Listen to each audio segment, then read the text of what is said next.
गसाइगाव पुलिसा थांनाय हराव सा 37 सुबुंखौ उन्दैयावनो हाबा जानायनि दायाव हमदों। गिबि मन्थ्रि डक्टर हिमन्त बिश्व शर्मानि बिथोन बायदियै थांनाय हराव गसाइगाव पुलिसा गसाइगाव महकुमानि सिङाव थानाय गुबुन गुबुन जायगायाव संदाननानै गुबुन गुबुन ओनसोलनिफ्राय गासै सा 37 आइन बेरेखायै हाबा खालामनाय सुबुंफोरखौ हमो।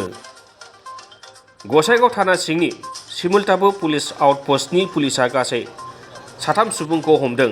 ओजोंहाय तुलसीबिल पुलिसाबो 8 सुबुंखौ हमो। कसुगाव पुलिसा 4, साबकाटा आउटपस्टनि पुलिसा 7 सुबुंखौ हमदों। गुरुफेला पुलिसाबो 6 सुबुंखौ उन्दै बैसोआव हाबा खालामनायनि दायाव हमदों। गुबुन फारसे भावरागुरि पुलिसा 4 सुबुंखौ आइन बेरेखायै उन्दैयावनो हाबा खालामनायनि दायाव हमो। बेबादिनो थांनाय हराव दुलाराय हादरसायावनो उन्दै बैसोआव हाबा खालामनायनि दायाव पुलिसा गोबां सुबुंखौ हमदों।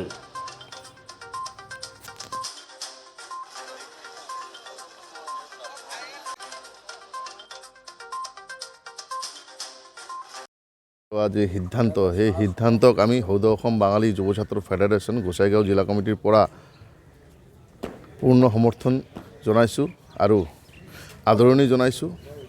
আজি গোসাইগাঁও প্ৰশাসনে ইতিমধ্যে 37জন অভিযুক্ত আসামীক এৰেষ্ট কৰিছে। অনাগত দিনত এই সিদ্ধান্তৰ যোগেদি আমাৰ জনসংখ্যাৰ কিছুমান হ্ৰাস পাব। দ্বিতীয়,